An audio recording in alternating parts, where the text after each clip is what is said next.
Hiya, I hope you're keeping well. I'm going to show you this makeup look from scratch today, and it's a first impressions video about the Zara makeup collection, some new things from Doll Beauty and something new from Vive, so I really hope you enjoy.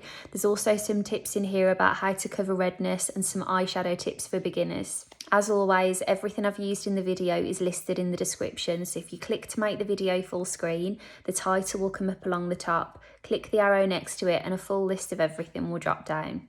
I've prepped my skin already this morning, and then I'm going to go in with my CC cream in the original finish. This is going to be the shade light medium, and I'm just going to work this in using a skin perfecting brush.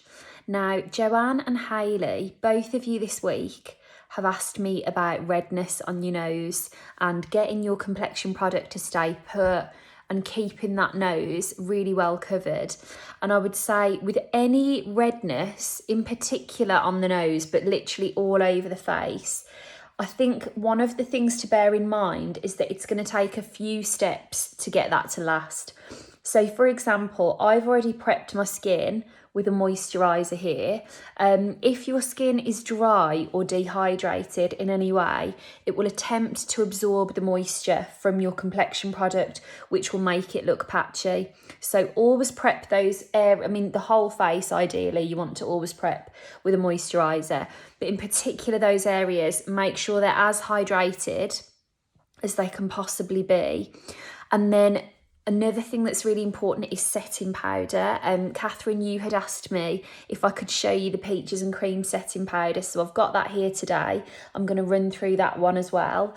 But then, to be honest, in particular the end of the nose, bear in mind at the moment, because we're wearing masks, it's also hay fever season, maybe you're blowing your nose a bit more often. Nothing is going to properly last if you're wearing a mask without a little top up. I think it's great to have long wear formulas that are going to give you as reliable a coverage as you can get, but ultimately I think that it's more realistic for me to say to you, you're just going to need to top up a couple of times a day and then you'll get that really lasting finish. Now I'm just patting what is left over the areas that are prone to a little bit more redness, and that's another tip I would give you. You know, get in there and troubleshoot before it's had a chance to separate. Put a little bit more in those areas. I also bought in to show you, I know I've just used my CC cream today, but this new foundation from Lancome, I've used it in a previous video. You've got your foundation in a stick and then a brush on the other end. If you were touching up on the go, that's going to be absolutely perfect. Something like that you're not having to carry another brush or use your fingers, that will give you that extra wear to top up when those places, you know, start to disappear or feel a bit less fresh in coverage. Okay, Catherine, I'm going to go in with the Peaches and Cream setting powder for you. What I would say with this setting powder is, first of all, pay particular attention to any areas of texture or shine that you want to reduce. So for me, that's definitely the centre of the face. Then I would say use slightly less powder and less pressure everywhere else, so that you've sealed everything in a tiny bit.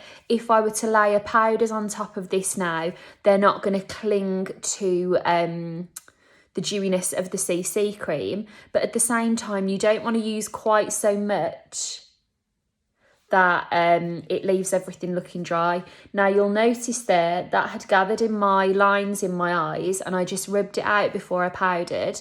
If you make everything super clean and super well blended right before you powder, it's most likely that your makeup will stay in that place. And I'm using a really soft touch. That's a Peaches PC03 brush I've used there as well. Now, as promised, this is a bit of a first impressions video, and I'm going to show you some of the pieces from the new Zara collection, starting with this bronzer.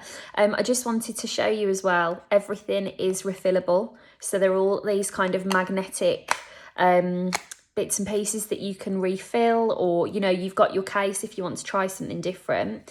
So I'm going to take this bronzer on an It Cosmetics Heavenly Luxe Airbrush Powder and Bronzer. Now looking at that has picked up loads of product. So I'm going to pat this on the back of my hand. I've gone in with a nice large brush because I don't necessarily want to leave any lines. I just want to create a little wash of warmth all over. Well, there's the bronzer, a really lovely, quite luminous bronzer. Really happy with that one. I'm just going to go to do my brows quickly with my brow power, and then we'll go through some of the eyeshadows. Okay, I'm going to dip into this eyeshadow palette for the first time to create a look today. Now, Liz, you wanted some eyeshadow tips for beginners, so I'm going to kind of walk you through some steps that work really well for everybody, which kind of brush works well with which shadow. And then Vicky, you had asked me which kind of colours I'd recommend to set off a really bright pink lip. So I'm going to go with some of these neutral colours, and I'm going to start off with this soft brown matte shade on a fluffy brush through the socket of the eye. Okay, so to begin, I'm taking a matte soft brown through the sockets of the eyes. Now, as much as I don't believe there are particularly any rules that we should or shouldn't be following, one thing I will say, if you're just getting your feet with learning how to do different eyeshadow shapes, this can be really great to add a very natural looking depth and definition. Now, this is a kind of salmon pinky gold shimmer shade.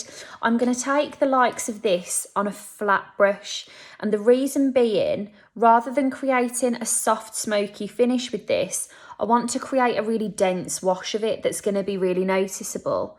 So I'm almost swiping this across the lid as opposed to softening it out and getting that really blurred finish through the socket. Now, Vicky, back to you and your tips for setting off a pink lip. What I would say is that if you go for something neutral on the eyes, like I'm doing here, everything will match it because it's not too in your face. I'm just kind of adding a bit of light to, the whole eye area. This would work really well whether I were to add liner to it, whether I was to keep it fresh, whether I was going to go for a really bold lip. So start really soft, and by all means, you can always build it if you want to. And then I'm going to take this little pencil brush into, this is a kind of deeper pound coin shimmer shade. Joe, you'd asked me recently to show you some liner techniques using shadow rather than an actual liner. And I just think taking a little hint of something darker near that lash line. I don't necessarily want this to be too noticeable. I hope you can see what I'm doing here. I just want it to be soft enough that when I get my mascara on, there is something else near that lash line, giving the illusion that those lashes are even fuller. I would also say shadow liner is super flattering, always looks really sexy without looking too try hard. And it's a great alternative if you get hay fever. At the moment, my eyes water so much, and I think you can really blag giving that a little wipe and carrying on like nothing happened in a way that it would be way too obvious to do if you'd gone in with like a really sculpted liquid liner. I'm absolutely delighted with those colours. They've blended really well. They're really pretty. I'm going to go in with a bit of Superhero mascara now and just finish off the eyes. And you know something, to keep that really clean, I've done the two top lashes first, but I actually like how kind of well lit it looks without the bottom lashes in, so I'm going to leave it as it is. The next thing I'm going to go in with to just add a bit more radiance to the complexion is one of the Doll Beauty blushes.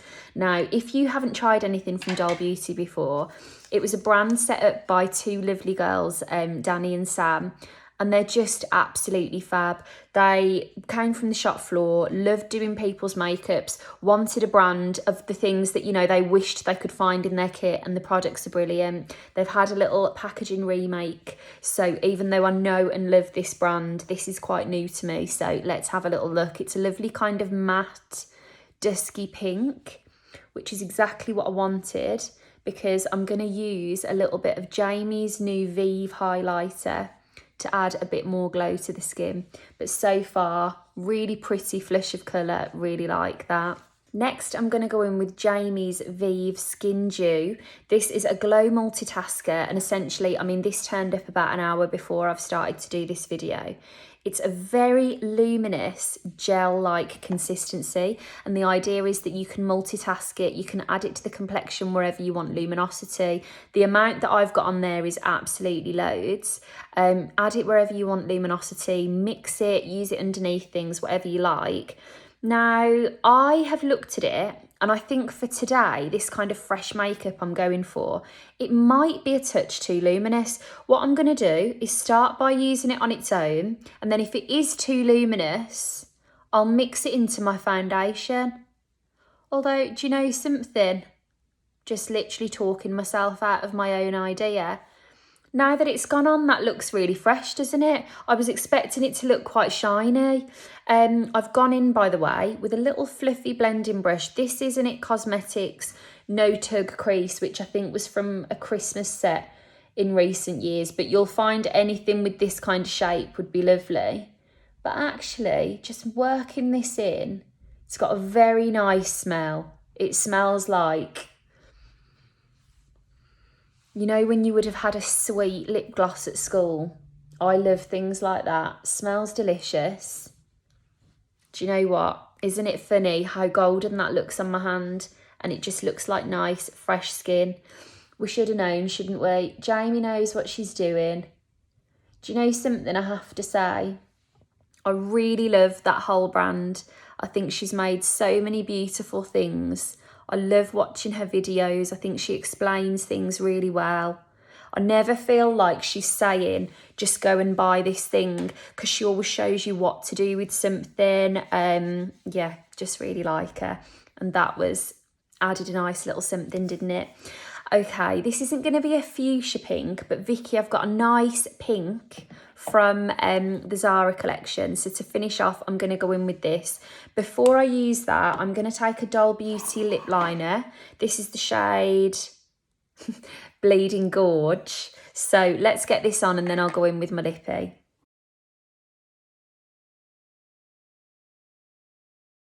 Okay, and now I'm going to go in with some of this raspberry pink lipstick from Zara. It's much sheerer than I was expecting, really balmy, very pretty. But overall, I'm chuffed with those little first impressions, actually. It's one of those things that I don't often tend to do because I'm always thinking about trying to answer a question. But I feel like we got both tasks done there all in one, so I hope you enjoyed. But thank you so much for watching. If you've got any questions that you want to see a video on, let me know in the comments and I'll come back to you. And have a lovely weekend. I'll chat to you very soon.